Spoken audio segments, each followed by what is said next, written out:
Hey, salut à tous les Yugistes, ici le Tarek, on se retrouve aujourd'hui en compagnie de Azul Thunder. Salut. Qui va nous présenter son deck profile BA Block Dragon. Je le connaissais pas du tout et je l'ai vu en tournoi. J'ai trouvé ça plutôt sympa, donc du coup, je vais le laisser présenter ça. Et puis voilà, de toute façon tu le feras beaucoup mieux que moi. Bah je pense. Donc vas-y, je t'en prie, la scène est à toi. Ok. Bon, bah du coup, Black Block Dragon c'est une decklist qui s'est sortie à un moment. Je me suis toujours refusé à jouer ça et finalement bah il s'avère que c'est vraiment fort, ça peut tenir tête à la méta.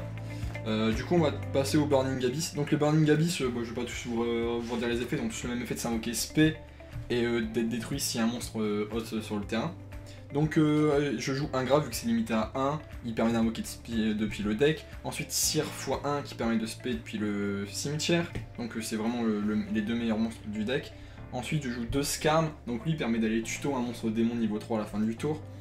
Ensuite je joue 2 Farfa, donc lui permet de bannir un monstre sur le terrain jusqu'à la fin du tour. Ensuite je joue Libby qui lui permet de combler les faiblesses des BA, puisqu'en fait il permet de spé un Burning Abyss, mais comme il a ses effets annulés, il peut pas être détruit par son propre effet en fait. Ensuite je joue Alish, donc qui lui permet de negate un effet monstre sur le terrain. Ensuite je joue Kalkab qui permet de remonter une MP posée sur le terrain de l'adversaire. Ensuite je joue un barbare qui est vraiment super fort puisqu'il permet de burn en fait, donc time c'est plutôt sympa. Et ensuite je joue un Ruby qui est en fait juste là pour être synthoniseur parce qu'on va jouer quelques synchros dans le deck. Donc voilà pour ce qui est des Burning Abyss, donc on en joue 13 ou 14, je sais plus, j'ai pas compté. Mais donc vraiment très peu par rapport au ratio qu'on avait à l'époque. Ensuite, qui dit Burning Abyss, on est obligé de jouer Tour Guide, meilleure carte du deck, elle permet d'invoquer un Burning Abyss, enfin un démon niveau 3 de ténèbres, en général on invoque un Burning Abyss. Mais comme il a ses effets annulés, il sera pas détruit, du coup il nous permet de lancer la loupe en fait. Ensuite je joue 2 guerriers rhino démoniaques, donc c'est un démon et c'est un terre et c'est ça qu'il faut retenir, parce que les monstres terre vont être vachement importants dans ce deck. Donc lui il permet de faire en sorte que les BA sont pas détruits sur le terrain quand il y a un autre monstre. Et quand il est envoyé au cimetière on peut foolish un démon, donc c'est vraiment super fort. Ensuite je joue une lame du lutin tranchant, donc elle c'est un démon 3 donc il peut se switcher guerrier rhino ou se spec tour guide, qui fait qu'on peut renvoyer une carte depuis notre main dans le deck, au-dessus du deck du coup, et on la spé depuis le cimetière donc c'est super fort. Ensuite 3 chasse of terre, donc qui permettent d'avoir accès à Naturia Beast ou à Barkion Naturia, grâce à Galis et Elephun qui peuvent être spé du coup par Naturia Beast. Donc Elephun il n'a pas d'effet particulier, mais Galis lui il est super fort, il peut se spé, et en plus au time il peut burn parce que quand on le spé en fouillissant un monstre, on inflige 200 fois le niveau du monstre. Donc comme on a des gros monstres, des fois on side comme Pancratops ou Pouille de rat, enfin, je dis Pouille de rat par réflexe, genre on peut infliger pas mal de dommages. Ensuite on va jouer des vieilles cartes donc, qui sont Rock Spirit et Gigantess. Hop. Donc en fait ces deux monstres permettent de se spé en bannissant un monstre terre. Du coup ça, en fait c'est juste là pour pouvoir faire Saruja et Tutti Wenti juste après. Et l'une des meilleures cartes du deck parce qu'elle peut se tuto, c'est le Fossile Dina Pachycéphalo. Donc lui il peut se spé et il empêche les deux joueurs de spé, donc en fait une fois qu'on termine la loupe, on termine par Dina. Comme ça l'adversaire est bloqué, il peut pas spé comme beaucoup de decks spé en général dans la méta, on pensera à Thunder, on pensera à Salan, donc ça les bloque totalement. Et celui qui fait, en gros qui permet de faire les meilleures loops, c'est Dragon en brique. Donc lui il se spé en bannissant 3 monstres terre. Et quand il est envoyé depuis le terrain en cimetière, on peut tuto jusqu'à 3 monstres terre dont le niveau total est égal à 8. Du coup on peut en tuto 2 de niveau 4, donc on va tuto Gigantesque ou Rock Spirit ou Fossile Dina. Ensuite on joue Mathématicien, donc on peut le jouer x3, après si vous voulez, moi je joue x2, je trouve que c'est plutôt pas mal comme ratio. Donc lui en fait c'est une foolish gratuite, donc une foolish dans BA c'est vraiment super fort. Ensuite je joue un Giant Rex, parce que lui quand il est banni, il se respect, donc comme c'est un terre, on le banne avec Rock Spirit ou Gigantesque, et on le respect, et qui donne accès à Dweller, du coup c'est super fort. Ensuite, comme on foolish Bulbe Luisant, c'est super fort, une fois dans le cimetière, on peut le foolish pour le respect, il donne accès à Naturia Beast aussi. Donc vraiment, Naturia Beast ça va être vraiment l'une des meilleures cartes du deck pour gérer notamment Sky Striker. Ensuite, niveau monstre, je joue du coup le bundle des psychiques, donc 2 Manirou et un Tracker. Manirou je le joue x2 pour avoir accès au fait que ce soit un synthoniseur, et comme quand il est invoqué, utilisé comme matériel de synchro, il peut péter un monstre sur le terrain, c'est plutôt balèze.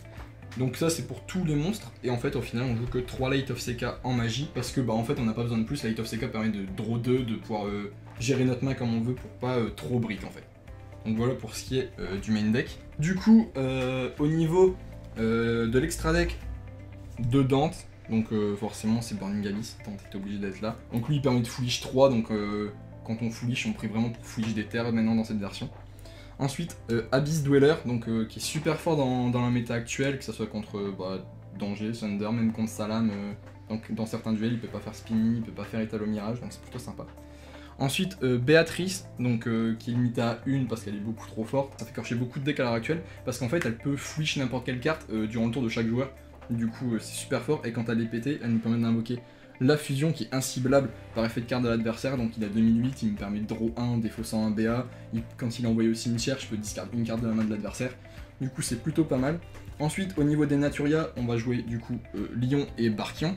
Donc Lion pour les magies et Barkion pour les pièges. Quand on a les deux sur le terrain, c'est super fort parce que Naturia Abyss va foolish et Barkion va ban les cartes qu'on a foolish. Donc en plus, si on a de nouveaux Rex dans le cimetière, on le rebanne pour le respect après pour le tour d'après.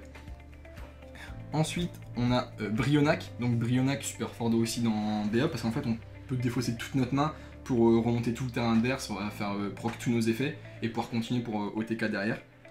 Ensuite, la ligne qui permet que BA soit joué, c'est Cherubini, donc lui il permet de foolish un niveau 3 de Peanut deck. Et les monstres BA, les monstres dans les zones pointées ne peuvent pas être détruits par effet de carte, du coup les BA ne sont pas détruits quand il y a des autres monstres sur le terrain. Et on peut péter un monstre autre, quand Cherubini est pété, on peut péter un monstre dans une zone pointée, donc c'est vraiment super fort. Même si on a que Cherubini Béatrice, on peut quand même faire un truc cool pour le tour d'après. Après, preneur Undercloak, malheureusement, entre guillemets, on est obligé de le laisser en Burning Abyss parce que quand on est bloqué, on n'a pas vraiment juste envie de devoir faire Phoenix pour pouvoir faire, donc qui est juste ici, pour débloquer la situation, sachant que comme il pointe pas vers nous, on peut même pas enchaîner sur une Xyz ou sur une Link, du coup Undercloak est obligé d'être présent. Ensuite, Phoenix, il est là parce que c'est du pet MP, et c'est le seul pet MP qu'on a du deck. Quand on n'a pas Naturia Beast, pour gérer les MP, c'est compliqué. Et ensuite on va passer au Link 4, donc Saryuja, qui est la carte clé du combo. On est obligé de passer par Saryuja pour avoir le plus gros board possible, et comme il permet de spé, que ce soit Chasse of Terre ou le fossile, c'est plutôt sympa. Ensuite du coup le bundle des Borel, donc j'hésitais à mettre Borel Load, mais finalement je me rends compte que comme Thunder revient pas mal dans la méta, Borel Load est super fort pour pouvoir gérer Thunder, du coup c'est cool. Borel Sword pour OTK, rien de plus à dire. Et ensuite Apollo Apollousa, du coup je disais, pour faire des negates de monstres, parce qu'on peut faire Pachi, Naturia Abyss, Béatrice, Dweller et Apollousa quand on a la main parfaite et qu'on a les bonnes draws. Donc 4 negates de monstres, des negates de magie, on peut gérer un monstre sur le terrain avec Farfa Béatrice, du coup c'est plutôt pas mal. Voilà pour ce qui est de l'extra deck. Et enfin on va passer au side. Donc le side, je pense qu'il peut être modifié, mais pour l'instant à l'heure actuelle, vu la méta, je pense que c'est le mieux à jouer. Donc 2 Pankratops, parce que ça se spé, ça pète une carte sur le terrain, et c'est un terre. Donc que demander de plus, quand il faut utiliser, on peut l'utiliser pour Bloc Dragon, pour Gigantès et tout. Ensuite, des Kaiju, parce que ça gère SS quand on est deuxième, et ça peut aussi permettre de gérer des monstres qui peuvent pas être ciblés ou ce genre de choses, parce que Farfa nous aide vraiment beaucoup à gérer des monstres. Du coup, les Kaiju, comme ils peuvent être ciblés, on peut les dégager, et on peut même les passer à l'attaque vu qu'ils sont pas si forts que ça. Ensuite, 3 rats mode sphère, parce que quand on n'a pas forcément besoin de notre normal dans Burning Abyss, ça dépend les mains, mais en général on n'a pas besoin de notre normal, du coup sphère de rat permet de gérer le board adverse et du coup pouvoir faire notre loop derrière, du coup c'est plutôt sympa. Ensuite je joue 2 Dark Ruler no more. je tente avec cette carte, elle vient juste de sortir.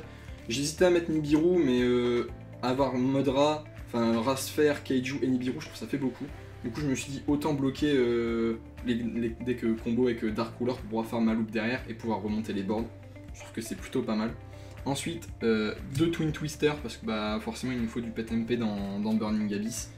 Et après 2 Heavenly, parce que Heavenly ça reste toujours l'une des meilleures cartes de la méta actuelle en side, je trouve. Franchement ça permet c'est surtout en fait pour gérer tout ce qui est SS et Trou Draco.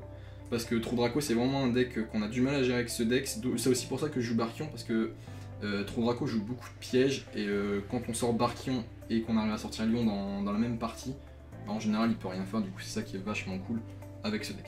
Merci à toi d'avoir présenté ton petit deck, de rien. Qui a l'air vachement sympathique. Si ça vous intéresse de faire des combos comme d'habitude, vous nous le dites en commentaire et il reviendra vous présenter les combos. Je te laisserai faire de la route hein, pour revenir jusqu'ici. Moi, pas de problème, ça me fait plaisir. Donc voilà, si cette vidéo vous a plu, vous savez exactement ce qu'il vous reste à faire. Merci à tous d'être restés jusqu'à la fin. Salut à tous, bon jeu. Salut.